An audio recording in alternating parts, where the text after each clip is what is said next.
The fluorescent lights in St. Mary's Hospital buzzed like angry wasps overhead, casting that sickly green glow that makes everyone look like they're already halfway to the morgue. I shifted in the narrow bed, my ribs aching from where the forklift had clipped me at the warehouse. Nothing serious, the doctor said, just bruised ribs and wounded pride. But lying there in that sterile room, staring at the water stains on the ceiling tiles, I had no idea my whole world was about to crack wide open. My phone buzzed on the nightstand. A text from Alma, my wife of 15 years. Exhausted today, going to bed early, don't call after 6 p.m. I glanced at the clock on the wall. 5:47. How thoughtful of her to give me 13 whole minutes. I typed back with one thumb, wincing as the movement pulled at my ribs. Sure thing? Marlow must have worn you out at work today, huh? I meant it as a joke. Marlow Trasker was her business partner at the design firm, always keeping her late with client meetings and project deadlines. The guy I'd known since college, back when we used to play poker every Friday night and argue about baseball stats until 3 in the morning. My phone stayed silent for exactly 4 minutes. Then it exploded. Buzz, buzz, buzz. 43 missed calls in the span of 10 minutes. Then a text that made my stomach drop through the hospital bed. Who told you? Does his wife know? I stared at those words until they burned into my retinas. The room suddenly felt smaller, the antiseptic smell sharper. My hands shook as I opened our shared location app, something Alma had insisted we use for safety reasons. Her little blue dot sat squarely on Riverside Drive, right at the address I recognized as Marlow's trendy downtown loft. At 6:38 p.m., after her early bedtime. I laughed. Actually laughed out loud in that quiet hospital room, startling the night nurse who was checking on the old man in the next bed. It wasn't a happy laugh. It was the sound a man makes when he realizes he's been living in a carefully constructed lie for months, maybe years. Another text popped up. Please call me. We need to talk. I turned off my phone and settled back into the pillows. We'd talk, all right. But first, I had some thinking to do. And planning. Because if Alma thought she could play me for a fool while I was laid up in a hospital bed, she was about to learn just how wrong she could be. The old man in the next bed started snoring. Outside my window, the city lights twinkled like stars, indifferent to the small human dramas playing out in hospital rooms and downtown lofts. I closed my eyes and began to plan. Game on, indeed. Before we dive deeper into this story, I have one small request. Please subscribe, drop a like, comment, and hit that hype button to boost this channel so more people can discover these incredible Reddit stories. 3 days later, I was back home in our little 2-story house on Maple Street, the same house we'd bought when Alma's design business was just a pipe dream and my warehouse supervisor salary actually meant something. Now the place felt like a museum of our marriage, every photo and piece of furniture a relic from happier times. Alma was at work, of course, always at work these days. I sat at the kitchen table with my laptop and a cup of coffee that had gone cold an hour ago, diving into the digital breadcrumbs my wife had been leaving all over the internet. Credit card statements, hotel charges at the Riverside Inn, dinner receipts for 2 at restaurants I'd never been to. A charge at Victoria's Secret from last Tuesday, the same day she'd told me she was working late on the Morrison account. The Morrison account. I almost laughed again. Mrs. Morrison was 73 years old and wanted her bathroom redone in lavender and gold. Real romantic inspiration there. My phone rang. Big Walt, my old buddy who owned Murphy's Tavern down on 5th Street. Cedric, you son of a gun. Heard you got yourself pancaked at the warehouse. You all right? Still breathing, Walt? What's up? Well, this might be nothing, but I thought you should know. Your buddy Marlow was in here last night, 3 sheets to the wind, running his mouth about some woman he's been seeing. Married woman. Said she was classy and ambitious, and how her husband was just some blue-collar nobody who didn't appreciate her. The coffee cup creaked in my grip. He say anything else? Just that he felt bad about it, but sometimes a man's got to follow his heart, you know? Real philosophical for a guy who was puking in my parking lot 20 minutes later. I thanked Walt and hung up. Felt bad about it. Right. Marlow always was a sentimental drunk. I spent the next 2 hours going through Alma's laptop. She'd left it open on the kitchen counter, password saved on everything. Either she was getting careless or she wanted me to find out. The email trail was a masterpiece of deception. Coded messages about client meetings and site visits that lined up perfectly with those hotel charges. But the real treasure was buried in her deleted messages folder. Screenshots of text conversations with her best friend Judith, detailing every lie she'd told me, every close call, every moment she'd felt guilty and then pushed the guilt away. He's so trusting, she'd written to Judith just 2 weeks ago. Sometimes I think he knows but doesn't want to face it. It's almost sad. Almost sad. My marriage was almost sad. I printed everything, every receipt, every message, every damning piece of evidence. Then I organized it all in a manila folder labeled insurance documents and tucked it away in my desk drawer. The front door opened at 6:15. Alma's heels clicked across the hardwood floor, the same confident stride that used to make me smile when I heard her coming home. "Cedric, how are you feeling, honey?" She appeared in the kitchen doorway, still beautiful at 38, still the woman I'd fallen for in college when she was just a girl with big dreams and a bigger smile. Her auburn hair was perfectly styled, her makeup flawless despite a long day at work. She looked like success. She looked like everything I wasn't. "Better," I said, closing the laptop. "How was work?" "Busy. The Morrison project is turning into a nightmare. Mrs. Morrison changed her mind about the tile again." She moved to the refrigerator, not quite meeting my eyes. "Are you hungry? I could make something quick." I already ate. I hadn't, but I wasn't hungry anyway. "How's Marlow handling all the stress?" Her hand froze on the refrigerator handle for just a second. "Fine. You know Marlow. Nothing gets to him." "Right. Good old Marlow. We should have him over for dinner soon. It's been too long." This time she did look at me, searching my face for something. "That's a nice idea. I'll ask him." We went through the motions of a normal evening. She worked on her laptop at the dining room table while I watched television, both of us pretending everything was fine, but I could feel the tension radiating from her like heat from a furnace. Every few minutes, she'd glance up from her screen to check if I was watching her. At 10:30, she announced she was going to bed. I waited until I heard the shower running upstairs, then opened her laptop again. A new message thread with Judith started just an hour ago. "I think he knows something. He asked about Marlow." "What did you tell him?" "Nothing. But he had this look. You know how he gets when he's thinking too hard about something." "Maybe it's time to come clean. This is getting too complicated." "I can't. Not yet. The Henderson contract is almost finalized, and if this gets out at work..." "Your choice. But be careful. Cedric's not as clueless as you think." I screenshotted the conversation and added it to my growing collection.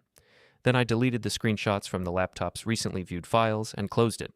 Upstairs, the shower was still running. I could hear Alma humming something, probably that song they'd been playing on the radio all summer. She sounded happy. That was about to change. I waited until the weekend to make my first move. Alma was at the office, naturally. "Emergency client meeting," she'd said, kissing my cheek on her way out the door.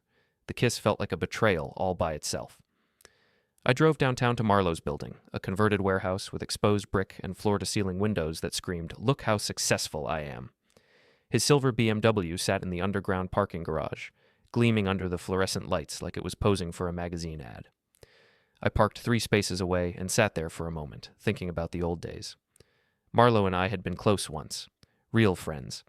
He'd been my best man at my wedding, for crying out loud. He'd stood up there in his rented tux and promised to support Alma and me through whatever life threw at us. Guess he'd found his own way to support Alma. I got out of my car and walked over to the BMW. The parking garage was empty except for a security camera mounted near the elevator. I kept my head down and my baseball cap pulled low as I knelt beside his rear tire. The knife slid into the rubber like it was butter. A soft hiss of escaping air, and the tire began to sag. I moved to the front tire on the same side and repeated the process. Then I pulled out a piece of paper and tucked it under his windshield wiper. This is just the beginning. Simple, direct. The kind of message that would eat at him all weekend. I was back in my car and pulling out of the garage when I spotted him in my rearview mirror. Marlow, walking toward his car with a coffee cup in one hand and his phone in the other. He looked relaxed, happy even. That was about to change too. I drove home and waited. It took 47 minutes. My phone rang with a number I didn't recognize, but I knew who it was. "Cedric? It's Marlow. We need to talk." "Hey, buddy. What's up? You sound stressed." "Cut the act. I know you know." "Know what?" A long pause. I could hear traffic in the background, probably calling from the parking garage. "Look, I never meant for this to happen. It developed over time. Alma and I, we have a connection. A professional connection that became something more." "A connection." I kept my voice level, curious. "That's a nice way to put it." "I want to do right by everyone here. Maybe we could meet somewhere and talk this through like adults." "Like adults? Sure, Marlow. Let's do that." I paused, letting him think he was getting somewhere. "How about Murphy's Tavern tomorrow night? 7 o'clock? "Murphy's? That dive bar on 5th Street? "It's quiet, private. We can have an honest conversation." Another pause. Okay, 7 o'clock? And Cedric? I hope we can work this out. Oh, we'll work it out. Don't worry about that. I hung up and immediately called Walt at Murphy's. Walt, it's Cedric. I need a favor. Tomorrow night, 7 o'clock, I'm meeting someone at your place. Someone who's been making my life complicated. Think you could make sure we have an audience? Walt's laugh was like gravel in a cement mixer. Say no more. Sunday night's usually quiet anyway. I'll spread the word that there might be some entertainment. The next 24 hours crawled by like a wounded animal. Alma was nervous, jumping every time her phone buzzed, making excuses to check her messages. She kept asking if I was feeling all right, if I needed anything, if maybe I should see the doctor again about my ribs. I'm fine, I told her for the 10th time as she hovered over me at the breakfast table. Stop worrying. I just want to make sure you're okay. The accident, the hospital stay, it's been a lot of stress. The only stress I have is watching you pace around here like a caged animal. Relax. She forced a smile and sat down across from me with her own coffee. You're right, I'm just tired. Work has been crazy. How crazy? What do you mean? I mean, are you handling it okay? All that stress? All those late nights? Her cup rattled against the saucer. I'm managing. Good, because I'd hate for work to become a problem for us. For our marriage. The words hung in the air like smoke. Alma stared at me over her coffee cup, and for a moment I saw something flicker in her eyes. Fear, maybe, or guilt. Work isn't a problem, she said finally. Glad to hear it. At 6:30 that evening, I kissed her goodbye and headed for Murphy's Tavern. Time to have that adult conversation with my old friend Marlow. Murphy's Tavern looked like exactly what it was, a working-class dive bar that had seen better decades. The neon sign flickered intermittently, casting red shadows across the cracked sidewalk. Inside, the air was thick with the smell of beer and fried food, and the jukebox in the corner was playing something by Johnny Cash. Walt had done his job. The place was packed for a Sunday night, filled with faces I recognized from around the neighborhood. Construction workers, mechanics, a few guys from the warehouse. The kind of crowd that appreciated honest work and had no patience for pretty boys in expensive suits. Marlow arrived at 7:15, looking like he'd rather be anywhere else. His usual confidence was nowhere to be seen as he scanned the room, taking in the hostile stares and muttered comments. Word had gotten around about what this meeting was about. In a neighborhood like ours, everybody knew everybody's business. He spotted me at a corner table and walked over, his jaw set in determination. Cedric. Marlow. Thanks for coming. Can I buy you a beer? I'm not here to drink. I'm here to talk. Suit yourself. I signaled Walt for another beer. So talk. He sat down across from me, his expensive shirt and perfectly styled hair making him look like an alien in this environment. I want you to know that what happened between Alma and me wasn't planned. We didn't set out to hurt you. But you did hurt me. Yes, and I'm sorry for that. Genuinely sorry. The conversation was starting to draw attention.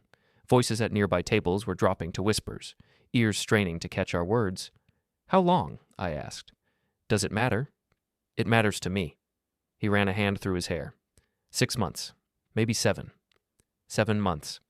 I nodded slowly. That takes us back to around Christmas. You remember Christmas, don't you, Marlow? You came to our house for dinner, sat at my table, ate my food, looked me in the eye and wished me a Merry Christmas. His face reddened. I know how it looks. How it looks? I raised my voice just enough to make sure the whole bar could hear. How it looks is like my business partner and my wife have been sneaking around behind my back for 7 months, lying to my face, making a fool out of me. The bar had gone quiet now. Even the jukebox seemed to have lowered its volume. It's not like that, Marlow said, but his voice lacked conviction. Then what is it like? Explain it to me. Explain it to everyone here. I gestured around the room. These are working people, Marlow. Honest people. They understand loyalty. They understand what it means to honor your commitments, so explain to them how sleeping with your business partner's wife is somehow different from what it looks like. He started to stand up. I don't have to listen to this. Sit down. My voice carried enough authority to stop him halfway to his feet. We're not done talking. Walt appeared at our table with my beer and a shot glass filled with something amber. On the house, he said, his eyes fixed on Marlow. For the entertainment. Marlow sat back down, trapped between my stare and the hostile crowd surrounding us. Here's what's going to happen, I said, leaning forward. You're going to end it. Tonight. You're going to call Alma and tell her it's over. Then you're going to find a way to buy her out of the business because I don't want you two working together anymore. You can't dictate terms to me. Can't I? I pulled out my phone and opened the photo gallery. I've got 7 months of evidence, Marlow. Hotel receipts, text messages, photos. Everything I need to destroy both your reputations and probably your careers, too. His face went pale. You've been spying on us? I've been paying attention? There's a difference? I scrolled through the photos, making sure he could see the screen. This one's my favorite. You and Alma at the Riverside Inn last Tuesday. She told me she was working late on the Morrison account, but Mrs. Morrison is 73 years old and wants her bathroom done in lavender. Not exactly the inspiration for that lingerie charge on her credit card, is it? Someone at the bar laughed. The sound was harsh and unsympathetic. What do you want? Marlow asked quietly. I want you to stand up, right here in front of everyone, and admit what you've done. I want you to apologize, and then I want you to promise that you'll never contact my wife again. And if I don't? I smiled. It wasn't a nice smile. Then I send everything to your wife, your clients, and every business contact you've got. I post it on social media. I make sure everyone in this city knows exactly what kind of man you really are. The silence stretched between us like a taut wire. Around the bar, conversations had stopped completely. Everyone was waiting to see what would happen next. Finally, Marlow stood up. His hands were shaking. He cleared his throat and tried again, louder this time. I owe this man an apology. I've been having an affair with his wife, and I'm sorry. It was wrong, and it stops now. The bar erupted in a mixture of boos and catcalls. Someone threw a peanut shell that bounced off Marlow's shoulder. And? I prompted. And I promise I won't contact Alma again. Ever. Good man. I raised my beer in a mock toast. Now get out of here before these good people decide to express their feelings more directly. Marlow practically ran for the door, pushing through the crowd of hostile faces. Someone started a slow clap that built into genuine applause as the door slammed shut behind him. Walt appeared at my elbow with another beer. That was beautiful, Cedric. Just beautiful. I pulled out my phone and checked the recording app. 47 minutes of crystal clear audio, including Marlow's public confession. Perfect blackmail material if he decided to go back on his word. But something told me this was just the beginning. Alma wasn't going to take this lying down, and neither was I. I got home at 10:30 to find every light in the house blazing and Alma pacing the living room like a caged tiger. Her phone was pressed to her ear, and she was speaking in the low, urgent tones people use when they are trying to manage a crisis. I don't care what he said. We can fix this. We just need to be smart about it. She looked up as I walked in, her eyes flashing with anger and something else. Fear, maybe? I have to go. We'll talk tomorrow. She hung up and turned to face me. You son of a gun. You humiliated him. Did I? How do you know what happened? He called me. He was practically crying. Said you ambushed him at some dive bar and forced him to confess in front of a crowd of strangers. I shrugged and headed for the kitchen. Sounds like he's being dramatic. We just had a conversation. A conversation? She followed me, her voice rising. You recorded him, Cedric? You recorded a private conversation and used it to blackmail him? Actually, it wasn't private at all. There were about 30 witnesses. I opened the refrigerator and pulled out a beer. Want one? I want you to stop this. Whatever game you're playing, it ends now. I turned to look at her. Really look at her. The perfect makeup was smudged around her eyes. Her hair was disheveled from running her hands through it. She looked like a woman who was losing control of her carefully constructed world. Game? You think this is a game? I think you're acting like a child. Yes, I made a mistake. Yes, I should have told you sooner. But destroying Marlow's reputation isn't going to fix our marriage. Our marriage? I laughed, but there was no humor in it. Tell me, Alma, when exactly did you plan to let me in on the secret that our marriage was broken? Before or after you and Marlow ran off together? We weren't running off together. No? Then what was the plan? Keep me as the faithful husband while you got your excitement on the side? String me along until you decided which life you wanted more? She didn't answer, which was answer enough. Here's the thing, I continued, opening my beer with more force than necessary. You're right that destroying Marlow won't fix our marriage. Nothing's going to fix our marriage, but it might make me feel better, and right now, that's all I care about. So this is revenge. This is consequences. You made choices, and now you get to live with what happens next. She stared at me for a long moment, and I could see her calculating. Alma had always been good at reading people, at figuring out what they wanted and how to give it to them. It's what made her successful in business. But I wasn't a client anymore. What do you want, Cedric? Really? Do you want me to beg? Do you want me to grovel and promise it'll never happen again? I want you to understand that actions have consequences, that you can't just apologize your way out of 7 months of lies. Fine, then what? Do we get divorced? Do we split everything down the middle and pretend the last 15 years never happened? The question hung in the air between us. It was a fair question, and I didn't have a good answer, because the truth was, I didn't know what I wanted beyond making sure she understood that I wasn't going to be anyone's fool anymore. I don't know, I said finally, but I know it's not going to be business as usual. Those days are over. She nodded slowly, like she was accepting something she'd been fighting against. Okay, then I guess we'll figure it out as we go. She started toward the stairs, then stopped. But Cedric? If you think you can control me the way you controlled Marlow tonight, you're wrong. I'm not some scared little boy who's going to run away at the first sign of trouble. We'll see. She went upstairs, and I heard the bedroom door close with more force than necessary. I sat at the kitchen table with my beer and my thoughts, trying to figure out what came next. My phone buzzed with a text from an unknown number. This isn't over. You made a mistake tonight. I stared at the message for a long time, then deleted it, but I saved the number, because something told me I was going to need it later. Outside, the neighborhood was quiet, except for the occasional car passing on Maple Street. Normal people living normal lives, dealing with normal problems. I envied them, but I was past normal now, past the comfortable lies that had kept my marriage afloat. I was in uncharted territory, and the only way out was through. The community center on Oak Street had seen better days. The gymnasium where they held the monthly neighborhood block parties still smelled like old sneakers and floor wax, and the basketball hoops had nets that had given up trying to be white years ago. But it was neutral ground, and tonight it was going to be perfect for what I had planned. 3 weeks had passed since the confrontation at Murphy's Tavern. 3 weeks of cold silences, separate bedrooms, and the kind of tension that makes you feel like you're walking through a minefield. Alma had tried to salvage things with Marlow, but he was too scared to take her calls. She'd thrown herself into work instead, staying later and later at the office, probably hoping I'd cool off, and we could go back to pretending everything was fine. She was wrong about that. I'd spent those 3 weeks gathering more evidence, documenting every lie, every deception, every moment she'd chosen Marlow over our marriage. But more than that, I'd been planning tonight. The block party was in full swing when we arrived. Families clustered around folding tables laden with potluck dishes, kids ran around the gymnasium playing tag, and a small crowd had gathered around the makeshift stage where Mrs. Henderson was announcing the winners of the community garden contest. Alma looked beautiful in a blue dress that brought out her eyes, playing the part of the devoted wife perfectly. She smiled and made small talk with the neighbors, asked about their kids, complimented their casserole recipes.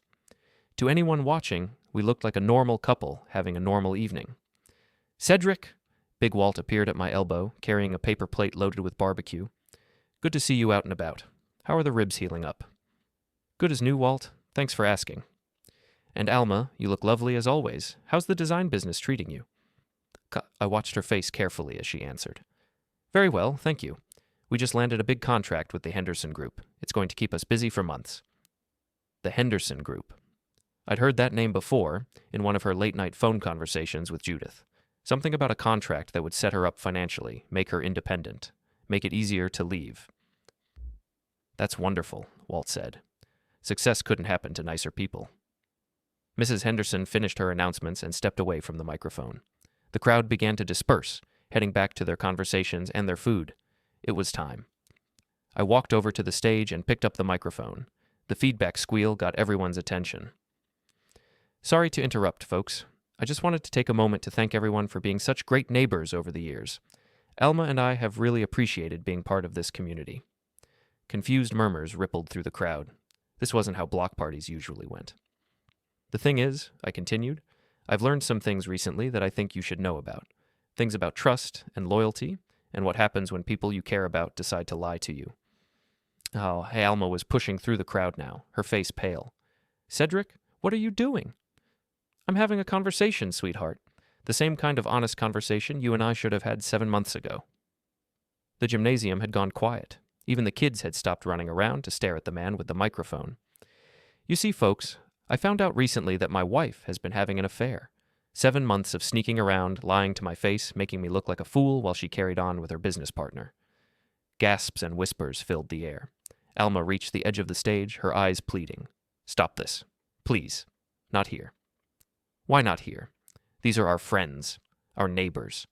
Don't they deserve to know the truth about the people they've been sharing potluck dinners with? I reached into my jacket and pulled out a manila envelope. I've got evidence, folks.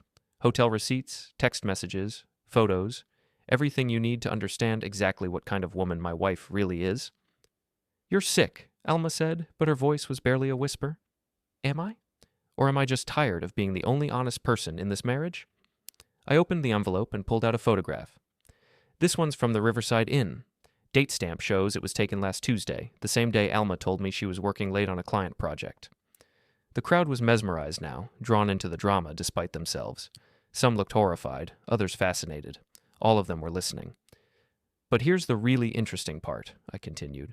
The affair was just the beginning. See, Alma's been planning to leave me for months. She's been working with her friend Judith to set up a new business using the Henderson contract as seed money. The plan was to wait until the contract was signed, then file for divorce and take half of everything we've built together. That's not true, Alma said, but she was crying now, and her denials sounded hollow. Isn't it? Then explain this. I pulled out a printout of an email. From you to Judith, dated 2 weeks ago. Quote, once the Henderson money comes through, I can afford to leave. Cedric will never see it coming. Unquote. The silence in the gymnasium was absolute. You could have heard a pin drop on the basketball court. So here's what's going to happen, I said, my voice carrying clearly through the microphone. Alma's going to pack her things and find somewhere else to live. She's going to withdraw from the Henderson contract because it was built on lies and deception.